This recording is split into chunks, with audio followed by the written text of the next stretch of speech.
The message came at 11:47 at night.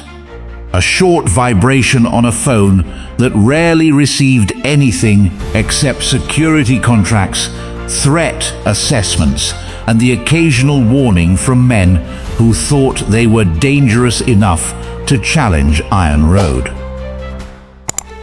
But this one was different. It was from an unknown number, a woman's number. Cole Hargrove stared at the screen.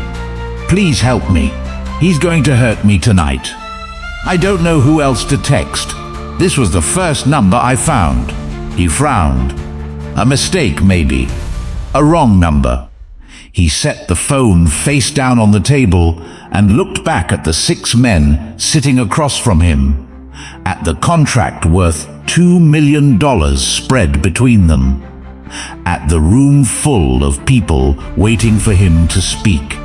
Then another text arrived, shorter. "Shakir, I'm locked in the bathroom. He's breaking down the door. I can hear him screaming." Cole picked the phone back up. He read it again, not because he hadn't understood it the first time, but because something in those words, the smallness of a bathroom, a locked door, a woman begging a stranger because she had no one else left, hit a part of him he thought had gone cold 15 years ago. He stood up. "Boss, we're in the middle of... This meeting is over." He didn't explain. He grabbed his jacket and walked toward the door. No hesitation, no second thoughts. Behind him, 6 men sat frozen in their chairs, and Rex, the one man who had followed Cole Hargrove for 10 years without ever seeing him flinch, watched his boss walk out of a $2 million negotiation for a phone number he didn't even recognize. Rex looked down at the phone Cole had left behind on the table. The screen was still lit. "Please help me." Rex had seen Cole walk into burning buildings. He had seen him take a punch without blinking. He had seen him sit across from men who wanted him dead and order coffee. But he had never seen him move like that, like something inside him had cracked open and was bleeding. For the first time in 10 years, Rex realized his boss was human. His motorcycle tore through the streets of Nashville like a black blade cutting through the night. One hand on the throttle, the other reaching for his phone. He typed without slowing down. "What's your name?" 11 seconds. Then, Maya Reeves. "Maya, my name is Cole. I'm 10 minutes away. Can you barricade the door?" I pushed the cabinet against it. "But it won't hold long. He's been drinking since this afternoon. Stay with me. Keep texting." Cole pressed harder. The streetlights streaked past like golden lines drawn by a hand that wouldn't stop shaking. He had driven fast before. He had driven angry before. But this was different. This was something older than anger, something that lived in the chest and didn't have a clean name. Then the next message came. "He has a gun. He says, if he can't have me, no one will." Cole's jaw tightened until he felt it in his back teeth. His knuckle went white on the throttle. He thought of Troy, a man he didn't know yet, a man he had never met, and felt something cold and final settle in his chest. He typed back with his thumb, one eye on the road. "How long has he been like this?" A pause. Then, "He used to bring me sunflowers every Friday. I don't know when that stopped." Cole said nothing to that. There was nothing to say. He had heard that sentence before, in different words, from a different woman, a long time ago. He had been too young to understand it then. He understood it now. Then came the message that made him pull the throttle all the way back. "If I don't make it, please tell my mom I love her. She's at Sunrise Memory Care. Ruth Reeves. She has Alzheimer's." but sometimes she still remembers me. Cole felt something crack open in the middle of his chest. This woman, hiding in terror behind a bathroom cabinet, was thinking about her mother. She was not begging anymore. She was saying goodbye. She was making peace with dying the way people do when they have accepted that no one is coming in time. He typed back with a hand that was steadier than he felt. "You're going to tell her yourself. Stay with me, Maya." 2 minutes of silence. No response. He called the number. No answer. His pulse hammered against his temples. The city blurred around him. He thought of Claire. 15 years ago, there had been another locked door. His sister, 20 years old, trapped in an apartment in Memphis with a man who said he loved her. Claire had called him, not texted, called, her voice so small it barely made it through the phone. He had driven as fast as he could. He had told himself he would make it. He had been wrong by 20 minutes, and those 20 minutes had lived inside him every single day since. Like a splinter, too deep to pull out, and too sharp to ignore. Not again. He said it out loud to no one, to the empty road, to the wind cutting past his helmet. Not again. One final message appeared on the screen. He read it at a red light he had no intention of stopping for. He broke through. "I'm hiding behind the shower curtain now. I can hear him in the hallway." Then, after a pause that lasted only seconds but felt like something longer, "Thank you for answering, even if you don't make it in time. Thank you for not ignoring me." Cole recognized that tone. He had heard it once before, 15 years ago, in a voice that belonged to his sister. It was the sound of someone letting go, of a person who had decided the math didn't work in their favor and had started spending their last seconds on gratitude instead of hope. "No," he said aloud to his empty helmet, to the Nashville night rushing past him. "Not tonight. Not again." He was off the bike before it had fully stopped. Apartment 4B, 4th floor, the address she had sent him 11 minutes ago. He took the stairs. He did not wait for the elevator. By the time he hit the 3rd landing, he could already hear it. A man's voice, thick with alcohol and fury, the specific pitch of someone who had stopped caring what happened next. Cole did not knock. He never needed to. One kick, and the door came off its frame with a sound like a gunshot, slamming back into the wall so hard the framed photos on the hallway shelf fell to the floor. The smell hit him immediately. Alcohol, sweat, and something sharper underneath. Fear. The apartment looked like a storm had passed through it. A lamp on its side, still flickering. A shattered glass on the kitchen floor. And along the hallway wall, a dark smear that Cole did not look at for longer than he needed to. He moved like he always moved when it mattered. Quiet, precise. Weight on the balls of his feet. The bathroom door at the end of the hall was open, broken off its hinges from the inside. Troy Vance stood in the middle of the small bathroom, a man who had once brought sunflowers every Friday, breathing hard through his nose, his face red and swollen with drink and rage. Short, thick around the middle, his shirt untucked, his thinning hair plastered to his forehead with sweat. In his right hand, a gun.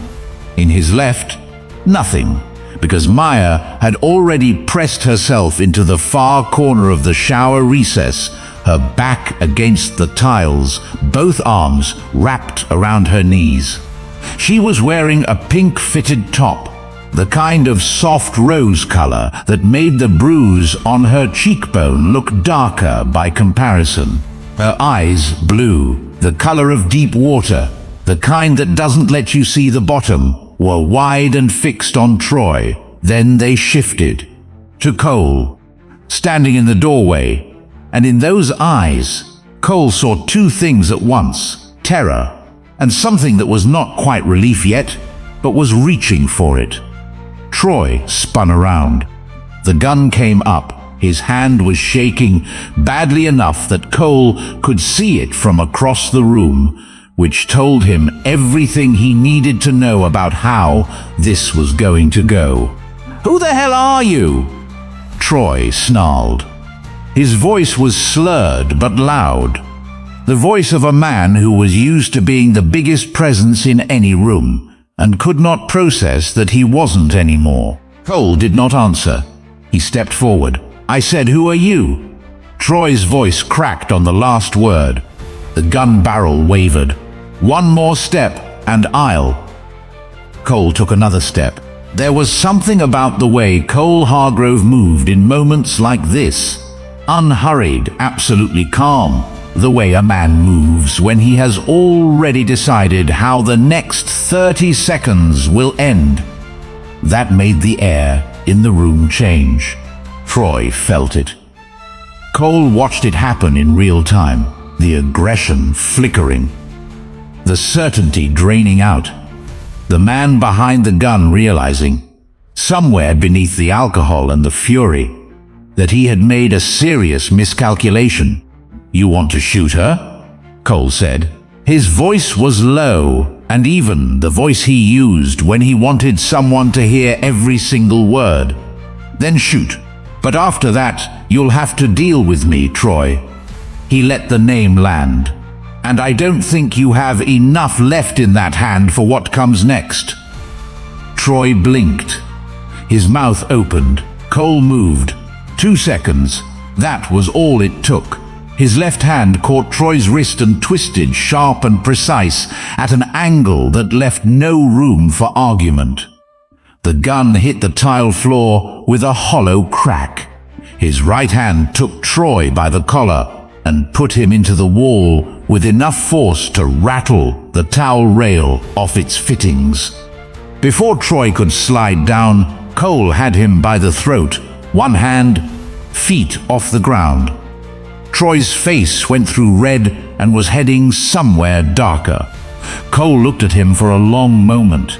He thought about Claire, about 20 minutes, about all the ways a man could decide to use the strength he had been given, and all the different things those choices made him.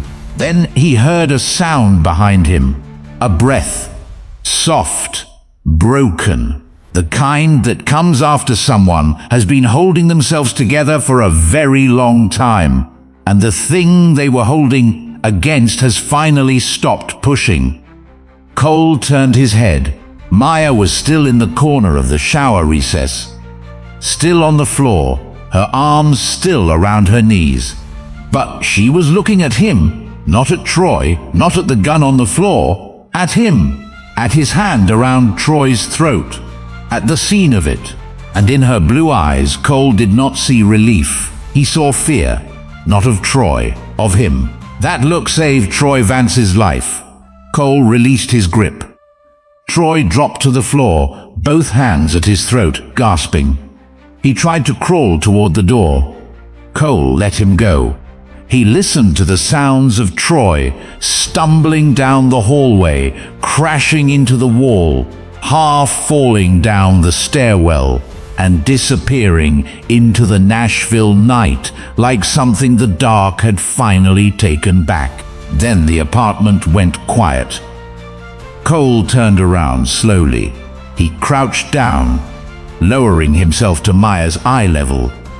The way you approach someone who has been through something that leaves marks you can't see from the outside. He didn't reach for her. He didn't speak right away. He simply stayed there, close enough to be real, far enough to be safe. Maya looked at him. Her blue eyes were wet. Her lip was split.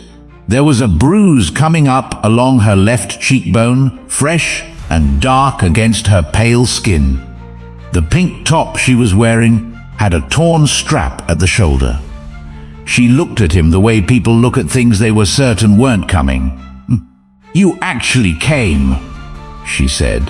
Her voice was barely above a whisper, hoarse from screaming or crying, or both. Cole held her gaze. "I said I would." For a moment, neither of them moved.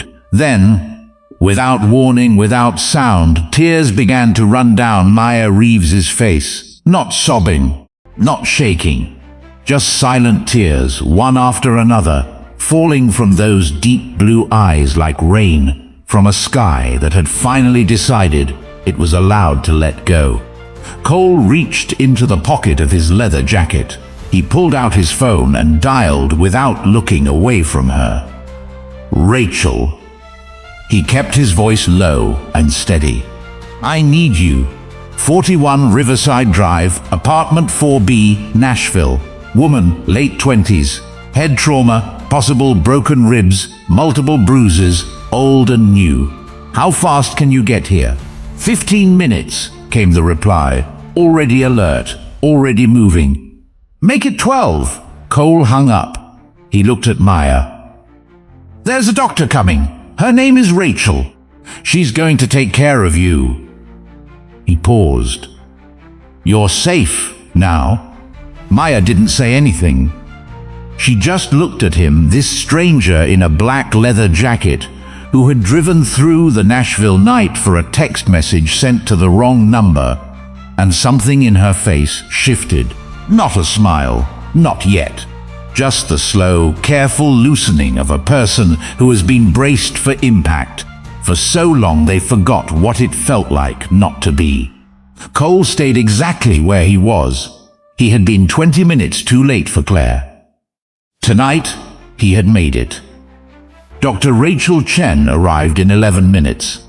She was a small woman, sharp-eyed, with dark hair pinned up in the way people pin their hair when they have been woken from sleep and don't have time to care about anything except what needs to be done. She had been Cole Hargrove's personal physician for 8 years. She had stitched wounds at 2 in the morning without asking questions. She had treated men who had no business still being alive and said nothing about how they got that way. She was not easily rattled. But when she stepped through the broken doorway of apartment 4B and saw Maya sitting on the bathroom floor, something moved behind her eyes that Cole had not seen there before. She set her medical bag down. She knelt. She did not look at Cole. "Hello," she said, her voice dropping to something quiet and careful. "My name is Rachel. I'm a doctor. I'm here to help you. Is that okay?" Maya glanced at Cole. He gave a small nod. Maya looked back at Rachel and nodded. Rachel worked in near silence. She moved through the examination the way experienced doctors do, methodically, gently, her hands checking each wound with a precision that left no room for guesswork. She shone a small light into Maya's eyes. She pressed carefully along her ribs and felt Maya draw a sharp breath and hold it. She rolled up the sleeve of the pink top and went still for just a moment when she saw what was underneath. Old bruises. Yellow-green, faded to the edges, the kind that take weeks to get that color, layered beneath fresh ones. Deep purple, still swelling. Cole stood in the doorway of the bathroom. He did not move. Each time Rachel's hands found another mark, he felt something tighten in his chest. Not the hot, explosive kind of anger he had felt when he walked through that door, but something colder, slower, the kind that settles in and stays. He had seen violence. He had been the cause of violence more times than he could honestly count. But seeing it written across someone's body like this, catalogued, layered, weeks and months of it, was different. This was not a single act of rage. This was a pattern. This was someone who had been hurting Maya Reeves for a long time, and Maya Reeves had been surviving it alone. Rachel stood, stepped into the hallway, and looked at Cole. "Mild concussion," she said, her voice low. "The ribs are the main concern. 2 fractures on the left side. Every breath she takes right now is working against healing. If she exerts herself, even moderately, she risks a punctured lung." She paused, the bruising on her arms and torso. "Cole, some of those are weeks old. This didn't start tonight." Cole said nothing. "She needs rest, a week minimum before those ribs begin to stabilize." Rachel looked at him directly. She shouldn't be alone. Not tonight, not for a while. "Does she have anyone?" Cole turned and stepped back into the bathroom. He crouched down again, eye level, with Maya, the same position he had taken before. "Maya." His voice was quiet. "Is there anyone we can call? Family, friends, someone who can be with you?" Maya looked at him. There was something in her expression that he recognized. Not quite shame, not quite sadness, but something in between. The look of someone who has been asked a simple question that turns out to have a complicated answer. "My mom is at Sunrise Memory Care," she said. "She has Alzheimer's. Most days she doesn't remember my name." She stopped, swallowed. "And my friends. Troy didn't like me having friends. He said they took time away from us. One by one they stopped calling, and I let them because it was easier than the argument." She looked down at her hands. "I haven't really talked to anyone in over a year. That's why I texted a random number tonight, because I genuinely had no one else." She said it without self-pity. That was the part that hit Cole the hardest. She said it the way someone states a fact they have already made their peace with, already folded into the ordinary shape of their days. Cole was quiet for a moment. He thought about the penthouse above Nashville, the top floor of the Iron Road security building, where he had lived alone for 11 years, where there were no photographs on the walls, where dinner was something ordered and eaten standing at the kitchen counter, where the only sounds at night were the city below and the particular quality of silence that comes from a space that has never been filled with another person's presence. He thought about Sophia, about Claire, and about the promise he had never stopped carrying. Then he made a decision. Not because it was strategically sound, not because he had weighed the variables, but because it was the only thing that made sense, in the same way breathing makes sense, in the way some things are simply the next right thing. "You're coming with me," he said. Maya looked at him. She had been looking at men like this her whole adult life, measuring the distance between what they said and what they meant. 2 years of Troy had made her very good at it. "I'm grateful," she said, "for tonight, truly." She paused. "But I don't know you. And I've spent 2 years learning what it costs to get into a car with a man I don't know well enough." Cole said nothing. "I'm not saying you're him," she added. "I'm saying I need to be the one who decides, not the situation." Cole reached into his jacket. He took out a card, just a number, no name, and set it on the bathroom floor between them. Then he stood up. "All right," he said. No argument, no explanation, no performance of hurt feelings designed to make her feel unreasonable. Just, "All right." He walked to the door, stopped without turning around. "Rachel will stay until you're ready to go wherever you're going. She'll call you a cab." A pause. "Text me when you're inside somewhere safe." Then he left. Maya sat on the bathroom floor, and listened to his footsteps move down the hall and out through the broken front door. She looked at the card on the floor. She picked it up. Rachel stayed another 40 minutes. She wrapped Maya's ribs, gave her 2 painkillers, and called a cab without asking questions. The particular professional kindness of someone who had learned not to need explanations. The hotel was 3 blocks away. Small, clean, cash only. Room 7 had a window facing a brick wall and a lock that worked. Maya sat on the edge of the bed and took out the small photograph she kept in the inside pocket of her bag. Herself and her mother at a kitchen table, flour on Maya's cheek, Ruth laughing with her head thrown back, eyes completely present, completely her. Before the diagnosis, before any of it, she set it on the nightstand. Then she lay down in her clothes and stared at the ceiling and told herself this was what she had been trying to get back to. Normal, quiet, hers. By morning she believed it slightly less. Then she noticed the truck across the street, dark blue, engine off, parked beneath the flickering motel sign. The same truck Troy drove when he wanted to talk. Maya's stomach dropped. The truck stayed there for 11 minutes. Then it slowly pulled away. She was in the lobby with a vending machine coffee when the message came through. Unknown number, but the words were immediately recognizable in the way that only threats are immediately recognizable.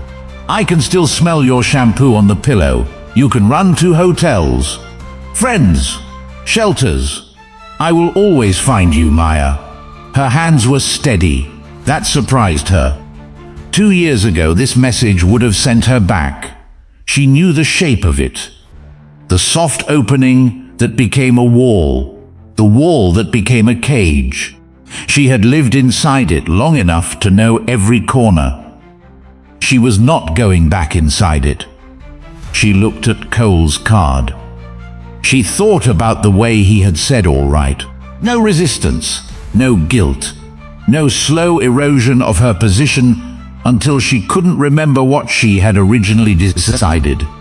Just 2 words and a card on the floor, and the door closing behind him. She dialed.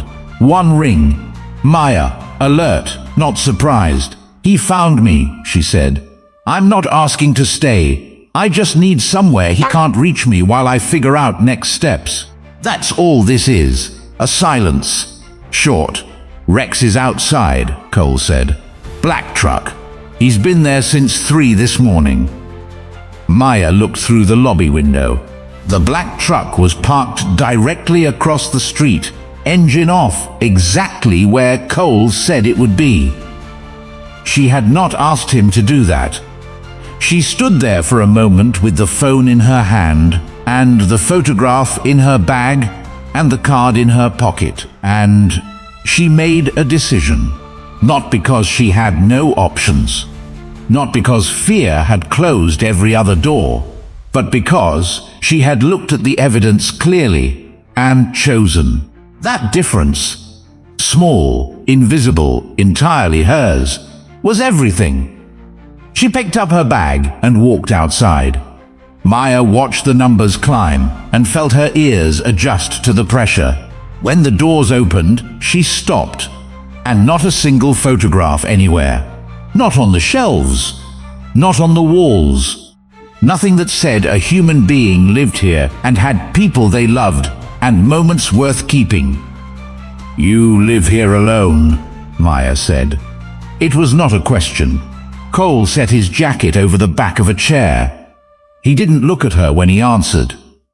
I don't really live, he said. I exist here. Cole crossed the room and opened a door at the far end.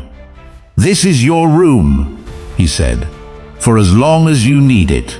He reached inside and turned on the light, a large bedroom. White sheets, clean and untouched, a wide window looking out over the city, and on the inside of the door, a lock. Cole pointed to it. "You can lock it from the inside whenever you want," he said. Maya nodded too quickly, then froze.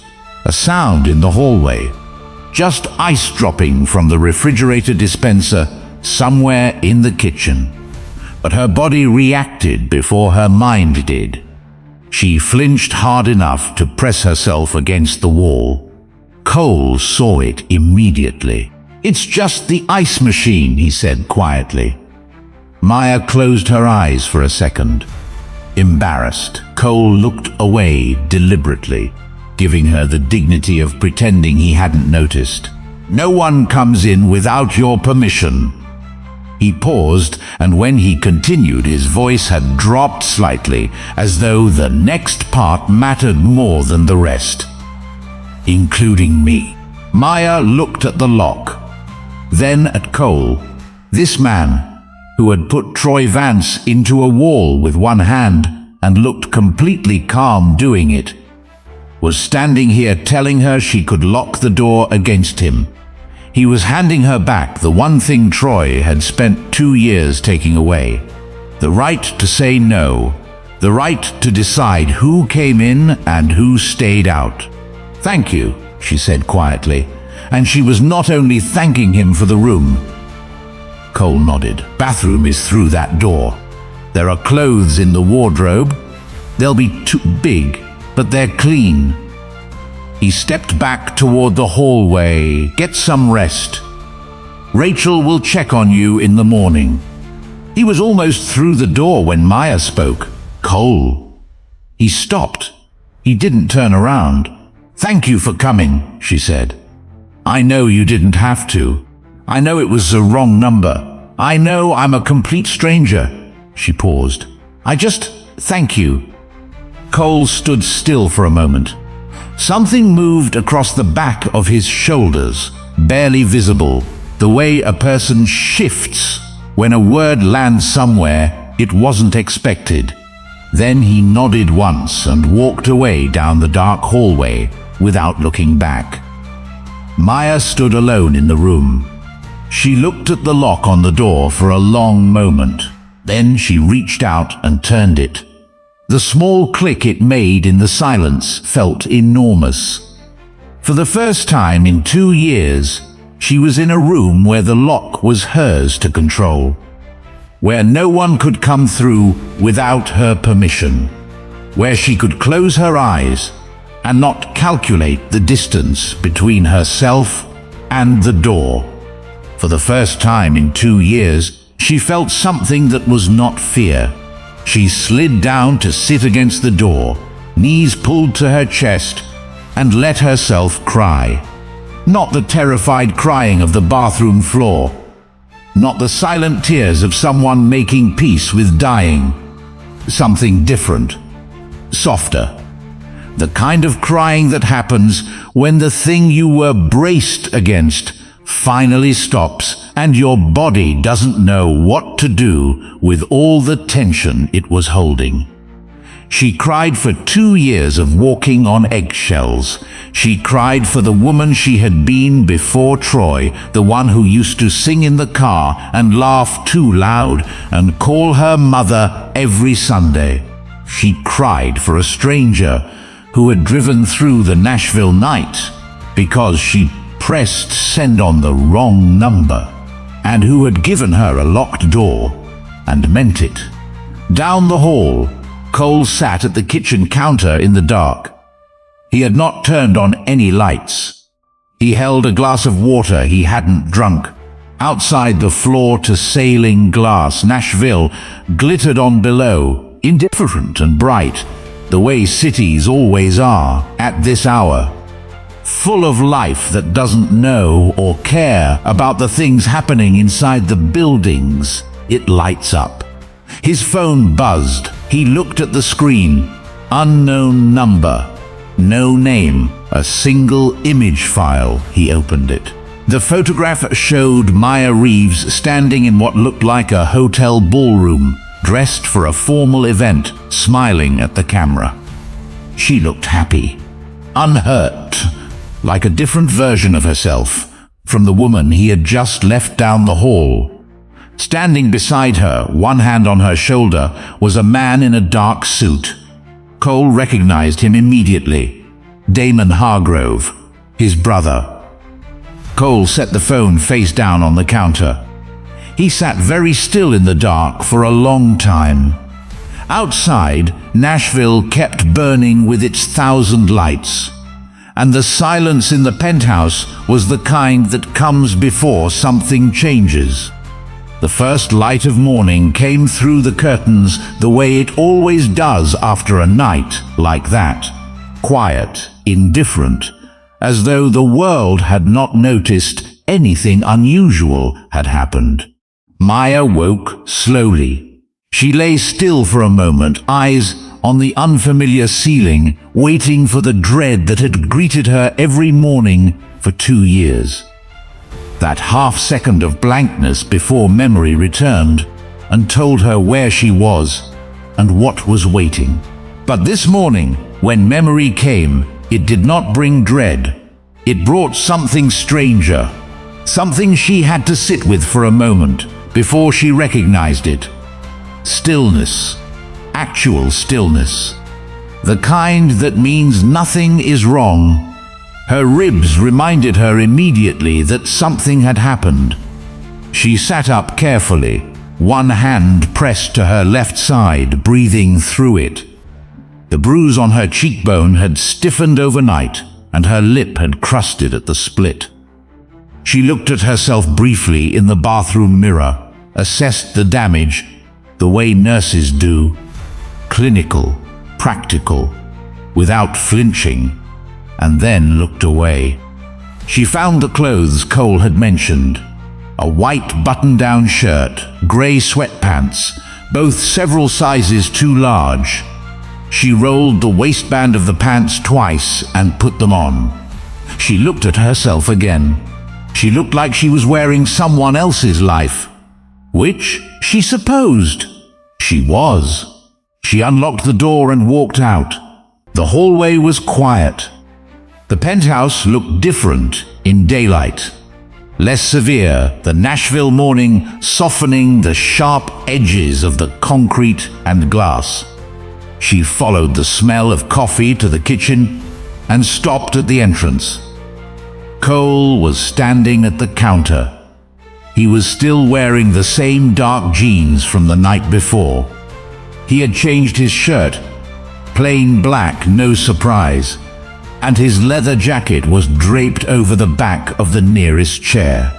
He was holding a coffee cup, but not drinking from it.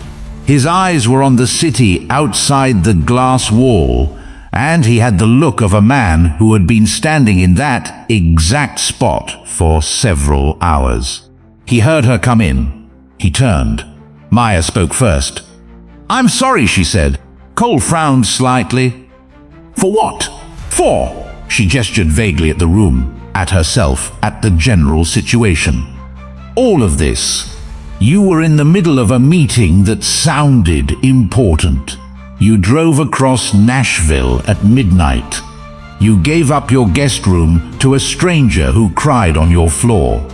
She paused. "This is probably the strangest thing that's ever happened to you." Cole looked at her for a moment. Something shifted at the corner of his mouth, not quite a smile, but the possibility of one. "Sit down," he said. Rachel had breakfast sent up. Maya sat. The table held more food than she had seen in one place in months. Fruit, eggs, toast, coffee, orange juice. She looked at it and then looked at Cole, who had gone back to standing at the window with his untouched coffee. "You didn't sleep," she said. "I don't sleep much." How much is not much? He considered this. Enough to function. That's not an answer. "No," he agreed. "It isn't." Maya wrapped both hands around a coffee mug and looked at him across the room. In the daylight, she could see things she hadn't been able to see the night before. The tiredness around his eyes, not the tiredness of one sleepless night, but the accumulated kind, years of it, the sort that becomes structural. The way he held himself, always slightly angled toward the door. The way his eyes moved to the window and back at intervals, checking, assessing, the habit of a man who had spent a long time in environments where awareness was the difference between walking out and not. "Who are you?" she asked. "I mean, I know your name. I know you run some kind of security company. But who are you, actually?" Cole turned from the window. He looked at her with those steady, unreadable eyes. Then he pulled out the chair across from her and sat down, which surprised her. She had half expected him to deflect, to stay at the window, to answer in a way that wasn't really an answer. Instead, he said, "What do you want to know?" Maya thought about it. "Last night, the way you moved, the way Troy looked at you, that wasn't a man who learned how to handle himself at a self-defense class." "No," Cole said. "It wasn't. Iron Road Security, is that all it is?" A pause, brief but there. "It's what it is now," he said. "It wasn't always." Maya held his gaze. She was a nurse. She had spent years reading people in the particular way that medical work teaches you, the gap between what someone says and what their body is doing, the things people don't say because they think you can't handle them. She had learned to sit with hard truths without looking away. "You can tell me," she said quietly. "I'm not going anywhere." Cole looked at her for a long moment. Then he said, "Iron Road started as a motorcycle club. 15 years ago, it was something else, something less legitimate." He paused. "I changed it. I changed most of it. But the kind of man you were last night doesn't come from running a security company, Maya. It comes from before." Maya nodded slowly. She did not ask him to explain further. She could feel the weight of what he hadn't said, and she understood, better than most, that there were histories that needed time before they could be spoken out loud. "Okay," she said simply. Cole looked at her. "Okay, you came when I called. You let me lock my door." She met his eyes steadily. "Whatever you were before, that's not what I saw last night." Something moved in Cole's expression, so quickly she almost missed it. Like a door opened from the inside and then caught before it swung too wide. He looked down at his coffee. Neither of them spoke for a moment. Then Maya said, "Can I ask you something else?" "You can ask." "Last night, when you said someone you loved once needed help like me." She held his gaze. What happened to her? The silence that followed was not an empty one. It was the kind of silence that has weight and shape. The kind that means something is being considered carefully. "Her name was Claire," Cole said at last. His voice was level, but level the way a surface is level when something is working hard underneath to keep it that way. "My sister. She was 20 years old. She was with someone who hurt her, the way Troy hurt you. She called me one night." He stopped. Started again. "I drove as fast as I could. There was an accident on the highway. I was 20 minutes late." He said the last 4 words, the way people say things they have said to themselves 10,000 times and still haven't found a way to put down. Maya was quiet. "I'm sorry," she said, and she meant it in the way that the phrase can sometimes mean, not as a formality, but as something true and simply said. Cole nodded once, the way people nod when they accept something they can't change. 2 days passed. Cole worked. Maya rested, read, moved carefully around the penthouse, learning its geography. Which cabinet the mugs were in, which window had the best view of the Cumberland River in the morning light, which chair Cole always chose when he came home in the evenings, and sat in silence for 20 minutes before he became someone who could hold a conversation. She noticed things. She was a nurse. Noticing was built into her. She noticed that Cole ate standing up unless she was at the table, in which case he sat. She noticed that he kept his phone face up at all times except at dinner, when he turned it over. She noticed that he never asked her how she was feeling, but every morning, without exception, there was fresh fruit on the counter, and her prescribed painkillers set out beside a glass of water. On the third morning, she came out to find him in the kitchen staring at the stove, with an expression she could only describe as respectful uncertainty. "What are you doing?" she asked. "Rachel said you need real food, not takeout." He looked at the stove, then at her. "I don't know how to cook." Maya stared at him. "You've never cooked anything?" "I have people for that." "Cole, you've never made yourself so much as..." She moved toward the stove and a sharp breath left her as her ribs caught. Her hand went to her side. In an instant, Cole was beside her, one hand at her elbow, steady and careful. "Sit," he said. "I'm fine, I just..." "Sit." She sat. She looked at him from the bar stool. Then, because the situation was objectively absurd and she had spent 2 years not laughing at anything, she smiled. "I'll teach you," she said. "You stand there. I'll tell you what to do." Cole looked at her, then at the stove, then back at her. "All right," he said. And so it began. Cole Hargrove, Biker King, standing in his own kitchen, following the instructions of a woman in borrowed sweatpants, perched on a bar stool, holding a knife the wrong way until she corrected him, staring suspiciously at a pot of boiling water as though it had made a threat. He was a precise student. Whatever he did with the same focused attention he brought to everything else, which meant that within 30 minutes the pasta was not a disaster.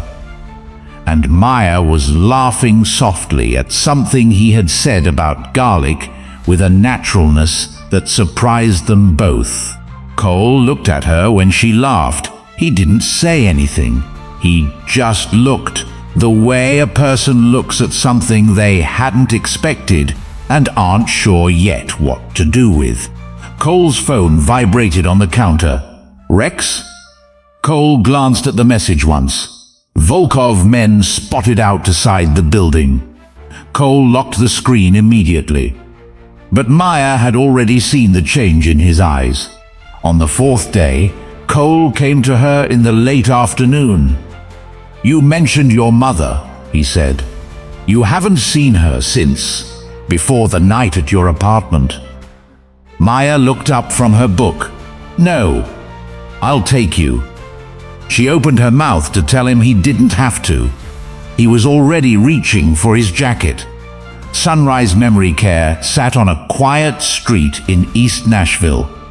A low, cream-colored building with a garden out front that someone clearly tended with care.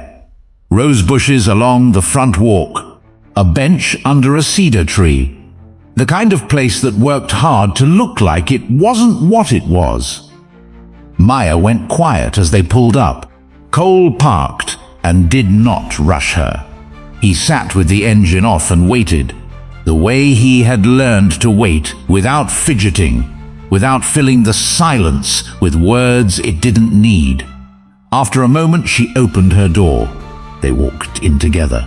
The nurses at the front desk greeted Maya warmly, their eyes moving briefly and with undisguised curiosity to the tall man in the black leather jacket beside her. Cole noticed and said nothing. Ruth Reeves was in her room at the end of the second-floor corridor. A small room, south-facing, flooded with afternoon light. She was sitting in an armchair by the window when Maya pushed the door open. Her silver hair neatly combed, her hands folded in her lap, her eyes the same deep blue as her daughter's, looking out at the garden below. "Mom?" Maya's voice was soft. Ruth turned, and her face lit up with the particular brightness of recognition. The best thing and the hardest thing, Maya had told Cole on the drive over, because it meant today was a good day, and good days always ended. "Olivia, Maya, baby." Ruth reached out both hands and Maya crossed the room and took them, kneeling beside the chair. "You look thin. Are you eating?" "I'm eating, Mom." Ruth's eyes moved to Maya's face, to the bruise, faded now to yellow-green but still visible. Her expression changed. "Who did that?" she said quietly. The sharpness in her voice was startling, sudden and clear, the voice of the woman she had been before the illness. "I'm okay now, Mom. I promise. I'm safe." Ruth held her daughter's face in both hands for a long moment, then she looked up at Cole, standing just inside the doorway. She studied him with the direct, unhurried attention of someone who has lived long enough to have learned that manners are sometimes less useful than honesty. "You look like trouble," she said. Cole met her eyes. "Yes, ma'am. Are you the one keeping my daughter safe?" "I'm trying to." Ruth was quiet for a moment. She looked at him the way she had looked at Maya's face, carefully, without rushing.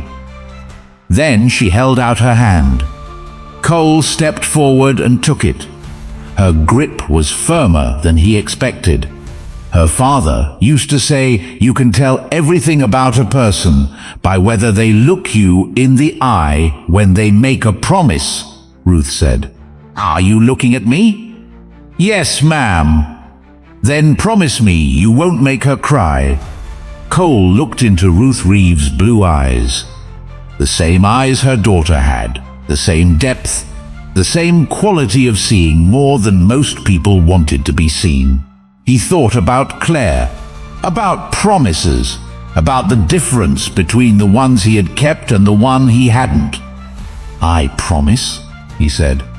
His voice was low and solid, the kind of voice that doesn't add anything extra because it doesn't need to. Ruth held his gaze for another moment. Then she nodded slowly and released his hand. She turned back to Maya.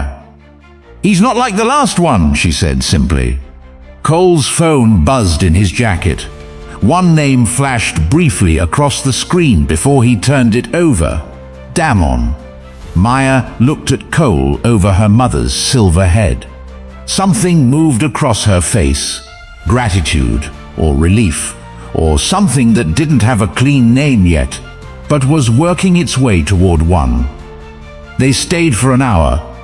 Ruth told stories, some from years ago, clear and detailed, some from last week that tangled at the edges.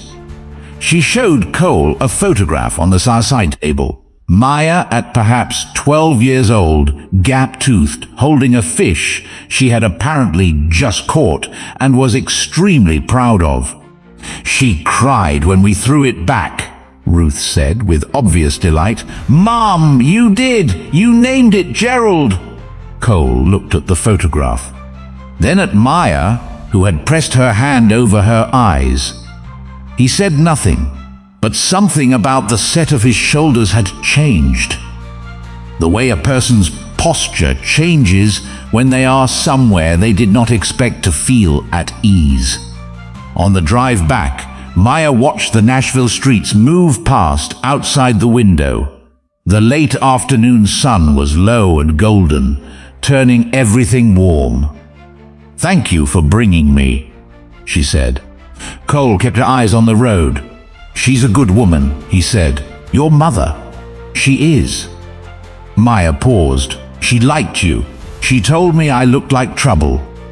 That's how she shows she likes someone. A silence. Easy this time. The kind that doesn't need to be filled. Then Maya said, "Why did you promise her? You barely know me. You don't owe her anything." Cole was quiet for a moment. When he spoke, his voice was lower than usual, the words coming from somewhere he didn't often open up. "Because I promised my sister I would protect her," he said, "and I didn't." He paused. "I'm not going to make that mistake again." Maya looked at his profile, at the tiredness around his eyes that no amount of sleep was going to fix, at the man who had driven through the night for a stranger and given her a locked door and stood still while an old woman with Alzheimer's held his hand and looked into him. She didn't say anything. She turned back to the window, but her hand, resting on the center console, moved slightly closer to his. Neither of them mentioned it. It was the 5th day when everything changed. Maya had been in the library, a small room off the main hallway-lined floor to ceiling with books that looked red rather than decorative, which surprised her. When she heard voices coming from Cole's office at the far end of the corridor, the door was not fully closed. She was not trying to listen. She was walking back to the kitchen for water, moving quietly out of habit, the way nurses move in wards at night. But the voices carried, and before she could decide to walk past, the words had already reached her. "Volkov is moving product through the southern port." A voice she didn't recognize. Flat, professional. "If we intercept tonight, we send a message that doesn't need translation."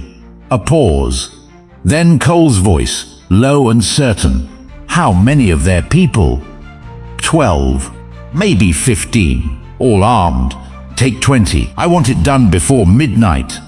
Clean. No loose ends." Maya stopped walking.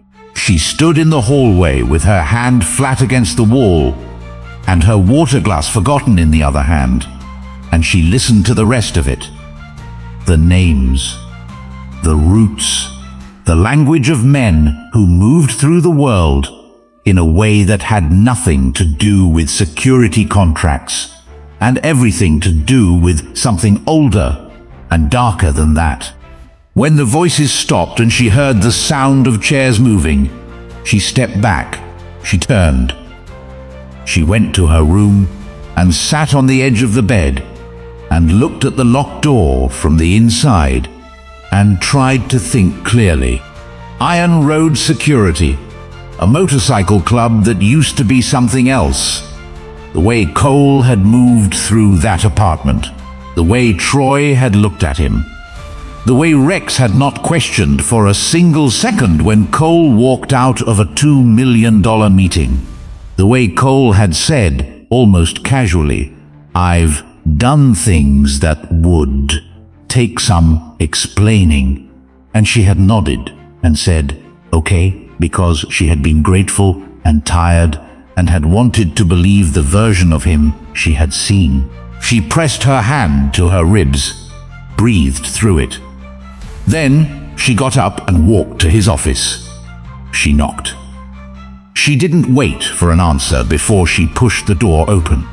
Cole was alone. He was standing at his desk, looking at something on the screen in front of him, and he turned when she came in with the particular alertness of someone who is always listening for sounds they don't expect. His expression shifted when he saw her face. "How much did you hear?" he asked. Maya stepped into the room. She kept her voice even. "Enough!" Cole looked at her for a long moment. Then he closed the laptop and came around the desk and leaned against the front of it, arms folded, watching her with those unreadable gray eyes. He did not make excuses. He did not reach for a cover story. He simply waited. And that, the waiting, the not lying, was somehow worse than if he had lied, because it meant this was real. "Tell me," she said, "all of it. Tell me what Iron Road actually is." Cole held her gaze. Iron Road started as a motorcycle club, he said. When I was young and had nothing and needed something to belong to, over the years it became more than that. Territory, supply lines, arrangements with people who don't show up in any business registry. He paused. I've spent the last 6 years trying to pull it legitimate. Most of the operations are legal now, but most is not all. Volkov, Maya said. That name, who is that? Viktor Volkov, Russian. He runs the other side of Nashville's underworld. We've been in a territorial dispute for 2 years. A territorial dispute, Maya repeated. That's what you're calling it. Yes. And tonight you're sending 20 armed men to intercept a shipment. Yes. Maya looked at him.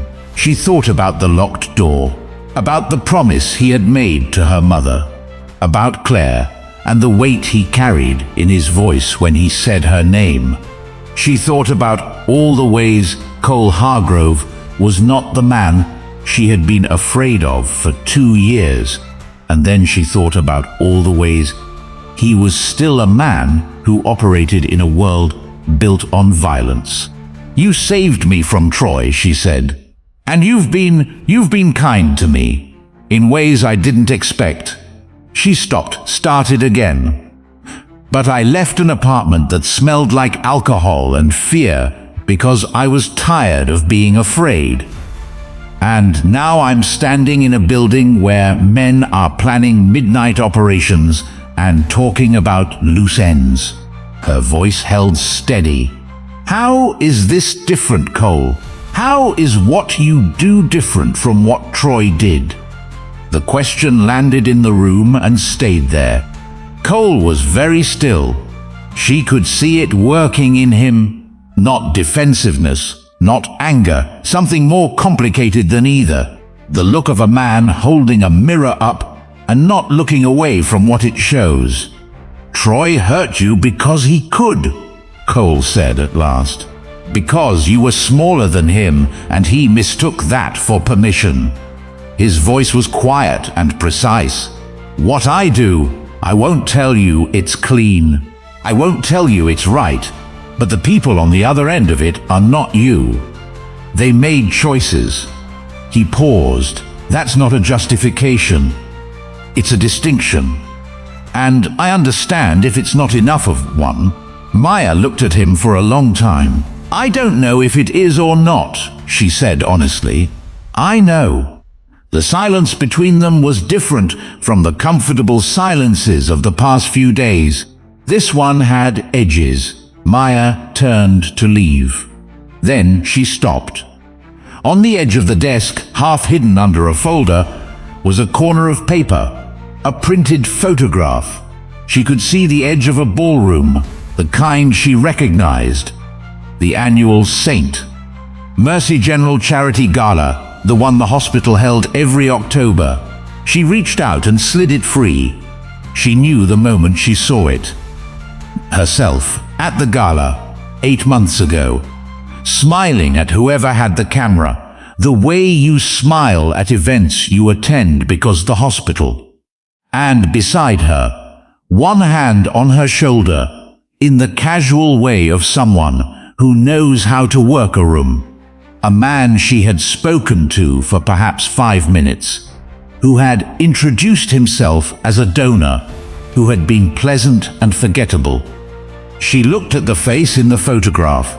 Then she looked at Cole.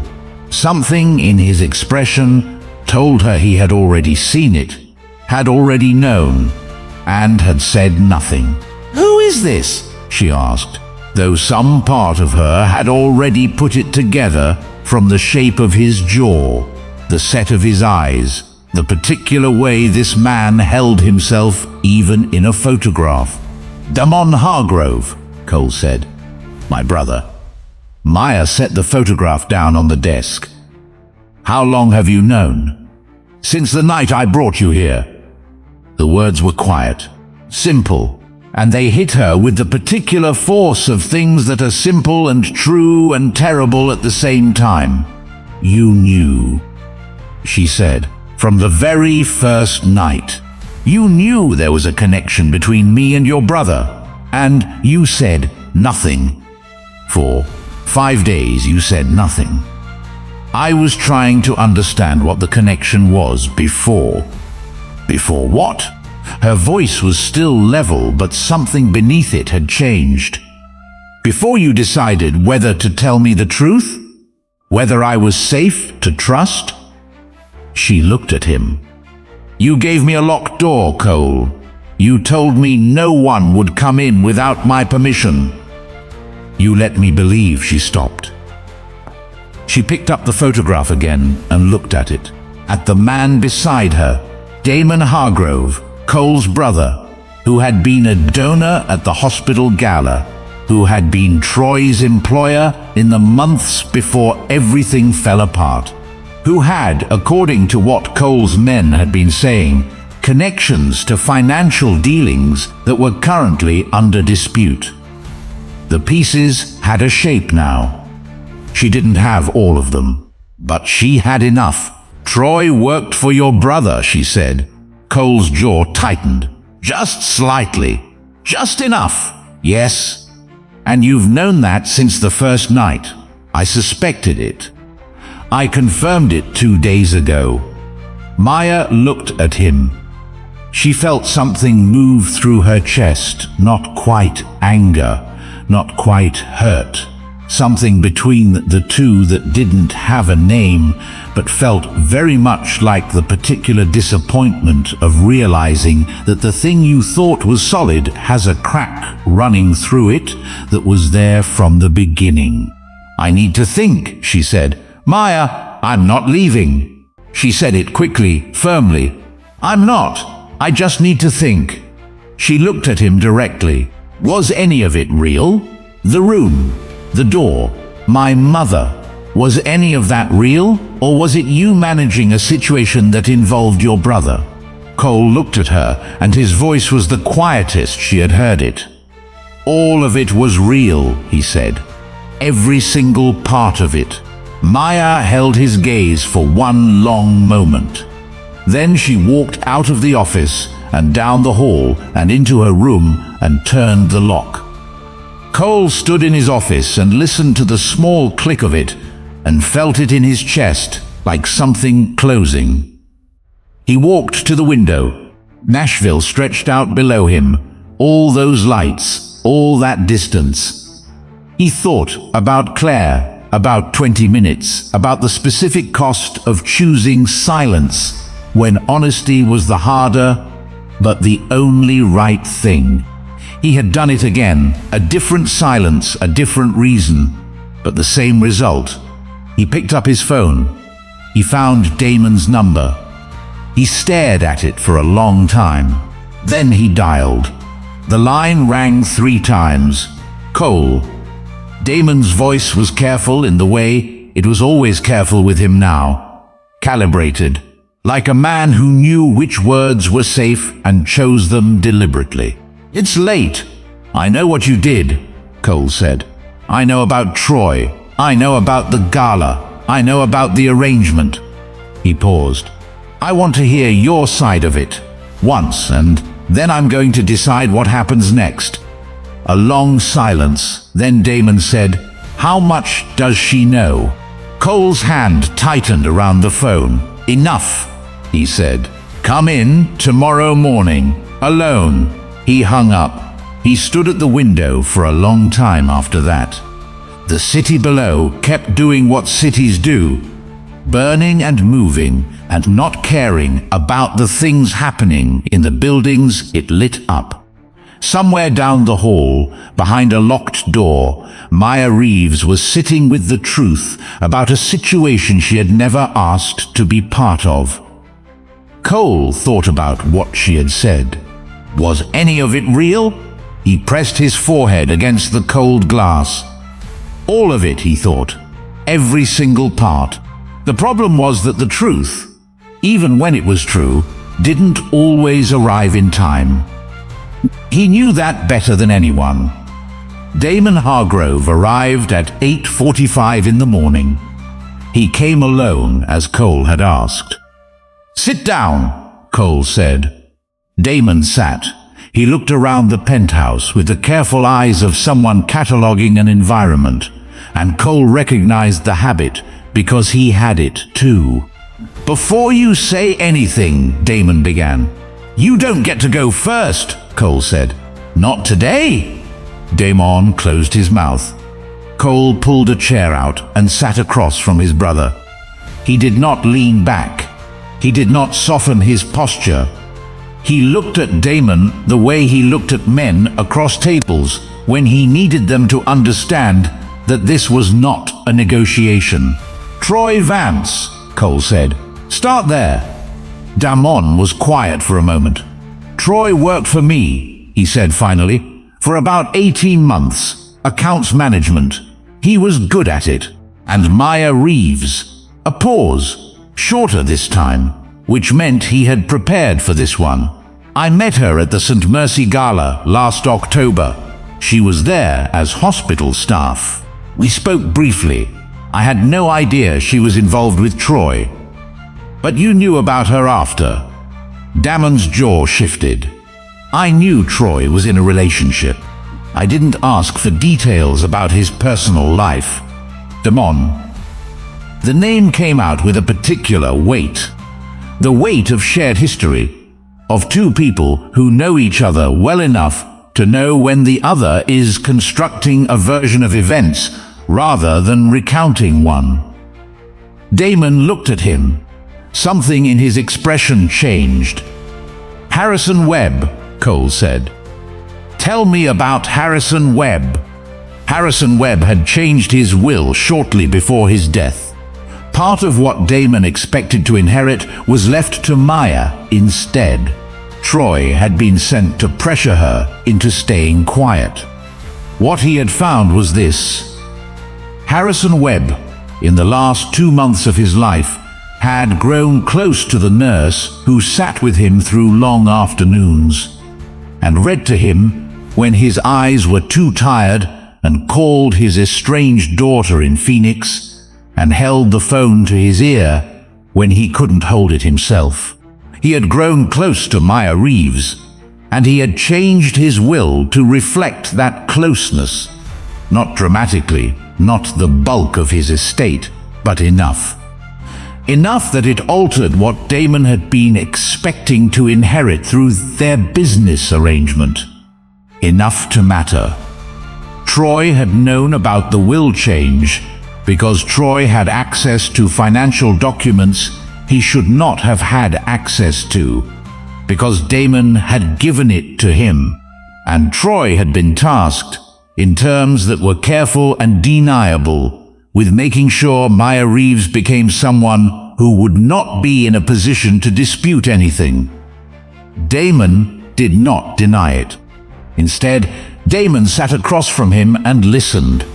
And when Cole finished, he looked down at his hands and said nothing for a long time. "I didn't tell him to hurt her," Damon said at last. His voice was quieter than Cole had heard it in years. "I told him to manage the situation. I told him to make sure she understood that contesting the will wasn't in her interest. I didn't tell him to." He stopped. "I didn't know it had gone that far." "You gave a violent man a reason and access," Cole said, "and then you didn't ask questions when it got quiet. That's not ignorance, Damon. That's a choice." For 1 second, Damon saw it. The version of Cole the City still whispered about. Cole final. Dangerous enough to ruin lives without raising his voice. Then it was gone again. Damon looked up. His eyes, when they met Cole's, had lost the managed quality. They were just his brother's eyes. Tired and older than they should be, and carrying something that looked, if Cole was honest, like genuine shame. "I know," he said. "You have 2 options," Cole said. "The first one is that I walk you out of here, and you handle this however you decide to handle it, and we don't speak again. The will dispute goes through lawyers. Maya fights it alone. Whatever happens, happens. Damon waited. The second option, Cole said, is that you come with me right now to meet with my contact at the FBI field office. You bring the financial records. You give them everything. The arrangement with Troy, the will, the access you gave him. You cooperate fully. Cole held his brother's gaze. It will cost you. The firm, maybe. The reputation, definitely. But it will be the truth, and it will mean Maya doesn't have to fight this by herself. Silence. Damon looked at his hands again. I spent a long time, Damon said slowly, telling myself that the things I did were just business. That everyone in this world does the same things, and the only difference between the ones who get caught and the ones who don't is how careful they are. He paused. Dad used to say that. Do you remember? Cole said nothing. I remembered it every time I made a decision I knew wasn't right, Damon continued. And I told myself it was practical. I told myself it was just how the world works. He looked up. But a woman was hurt, Cole, in her own home, because of something I set in motion. He swallowed. That's not just business. Cole looked at his brother for a long moment. No, he said. It isn't. Damon nodded slowly. He straightened his jacket. He pressed his palms flat on his thighs and took a breath. Second option, he said. The meeting with the FBI field office took 3 hours. He was there because Damon had asked him to be, and because Cole understood, better than most, what it costs a person to sit in a room and say the true version of things out loud to strangers. When it was done, Cole and Damon stood on the sidewalk outside the federal building in the late morning light. Neither of them spoke for a moment. What happens now? Damon asked. Now you get a lawyer, Cole said. A real one. And you let the process work. And us? Cole looked at his brother, at the familiar face carrying its unfamiliar weight. I don't know yet, he said honestly. But you did the right thing today. That counts. Damon nodded. He turned and walked away down the sidewalk, the specific heaviness of a person who has stopped pretending and doesn't yet know what comes next. Cole watched him go. Then he turned and walked the other way. He found Maya at St. Mercy General. She had called that morning while Cole was meeting with Damon to say she needed to go back. She had missed 2 shifts. She needed to speak to her supervisor. She needed, Cole understood without her saying it directly, to stand in a place that was hers, that had been hers before Troy, before all of it, and remember that it still was. Rex had driven her. Cole had asked him to wait outside. He found her in the corridor on the 3rd floor, still in her scrubs from a conversation she had clearly just finished, her badge clipped to her pocket, and her hair pulled back, and the bruise on her cheek faded enough now that you had to look for it. She looked like herself. Herself. Then Maya noticed the flowers at the nurse's station. Sunflowers. No card. But she knew exactly who had sent them. Her stomach tightened instantly. She saw him coming and stopped. Cole crossed the corridor and stood in front of her. He reached into his jacket and took out a folded document. A summary prepared with his FBI contact of Damon's full statement and the evidence that had been submitted that morning. He held it out. Maya looked at it, then at him. What is this? Damon's statement. Full cooperation, the financial records, the arrangement with Troy, everything. Cole kept his voice steady. It's enough to settle the will dispute in your favor without a fight. Harrison Webb's witches will stand. Maya took the document slowly. She unfolded it and read the first page, then looked up. "You did this morning," she said. "While I was. Yes. You didn't tell me you were going to. I wasn't sure I could make it happen until it happened." Maya looked at him. He had noticed it the first night, the way she looked at things. Directly, without flinching, the particular quality of someone who has learned that looking away doesn't make things less real.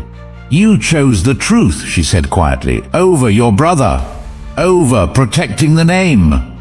"I chose you," Cole said. And then, because it was true and he didn't walk it back or soften it or add anything to it, he just let it stand. Maya looked at him for a long time. Then she said, "I should have given you the chance to explain before I locked the door. You had every right to lock the door. I know, but I should have listened first." She folded the document carefully and held it against her chest. "I spent 2 years with someone who lied to me every time the truth was inconvenient. I think I started assuming that was just what people do." She paused. "You didn't lie. You were slow with the truth. That's different." Cole looked at her. "It shouldn't have taken 5 days, he said. "No," she agreed. "It shouldn't have." They stood there in the hospital corridor. Then Maya said, "Will you take me to see my mom?" Cole nodded. "I'll get the bike." Sunrise Memory Care was quiet in the late afternoon. The rose bushes along the front walk were catching the last of the day's light, their shadows long and soft across the path. Ruth Reeves was having a harder day. She was in her chair by the window when they came in, but her eyes were distant, moving across the garden below without settling on anything. She did not look up when the door opened. Maya crossed to her and knelt beside the chair and took her hands, and Ruth looked at her daughter's face with the careful attention of someone trying to place something familiar that keeps slipping just out of reach. "Hi, Mom," Maya said softly. Ruth looked at her. "You look like my daughter," she said. Maya's throat moved. "I am your daughter, Mom."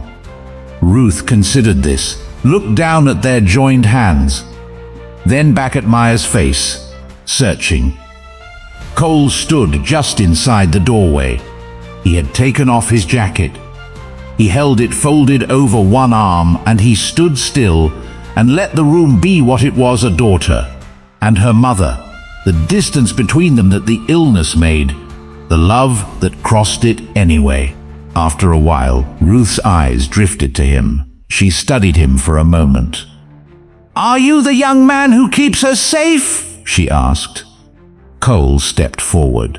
He crossed to Ruth's chair and crouched down to her level, the same way he had the first time, so she didn't have to look up at him. "Yes, ma'am," he said. Ruth looked at him for a long time.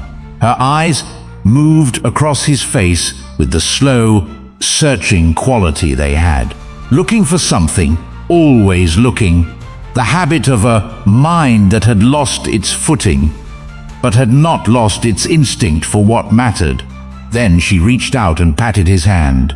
Once, twice, the way a person pats the hand of someone they have decided to trust. "Good," she said simply. She turned back to the window. The garden below was golden in the late light.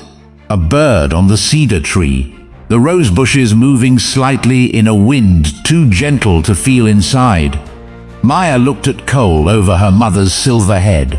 Her blue eyes were wet, but she was not crying. She was just present, fully, quietly present, in the way that moments sometimes demand. Cole looked back at her. He thought about Claire, about the graves in Memphis he had not visited in years, about the weight he had carried for 15 years and the way it had felt these past weeks, slightly different, not lighter exactly, but less solitary, as though someone else knew it was there and had decided without being asked to stand near it. He thought about a wrong number sent at 11:47 at night, about the smallest, most accidental beginning of something he did not yet have a name for. He reached over and took Maya's hand. Not dramatically, not with anything attached to it, just quietly, the way you reach for something you want to keep close. Maya looked down at their joined hands. Then she turned her palm up and held on. They stayed until the light outside had almost gone, until Ruth had drifted into a doze in her chair with her hands folded in her lap and the ghost of a smile at the corner of her mouth, until the nurses came quietly to say that visiting hours were ending. They walked out together into the Nashville evening. The air was cool. The street lamps were coming on one by one down the road, each one casting a small circle of warm light in the growing dark. Cole put on his jacket. Maya stood beside him on the front path of Sunrise Memory Care and looked up at the first stars appearing, and she breathed in carefully, evenly, the way Rachel had shown her, slowly, so the ribs didn't complain. "I want to go back to work," she said. "Properly. Full shifts. I talked to my supervisor today and she's holding my position." She paused. "I want to find my own apartment. Something that's mine, I know," Cole said. "That doesn't mean..." She stopped, found the words. "It doesn't mean I want to disappear from..." She gestured between them, the small, imprecise gesture of someone indicating something that doesn't have a name yet. "I know that too," Cole said. Maya looked at him. "Do you?" Cole looked back at her, at the woman who had sent a message to the wrong number at 11:47 at night, and had somehow ended up being the most honest thing that had happened to him in 15 years. "You were the first person who came when I asked for help," Maya said softly. Cole looked at her for a long moment. "I'm going to spend the rest of my life making sure I never become the reason you're afraid again." Maya held his gaze for a moment. Then she nodded once. "Okay," she whispered. They walked to the bike together. The Nashville evening settled around them. Warm lights in windows, distant music from somewhere down the street, the city doing what cities do. Cole handed her the spare helmet. Maya took it. This time, when she climbed onto the back of the bike, she didn't hesitate before putting her arms around him. A few weeks earlier, Maya Reeves had stared at a shaking phone screen and chosen a random number by accident. Now she wasn't sure anything about that night had really been random at all. Because sometimes the wrong number leads to the right person,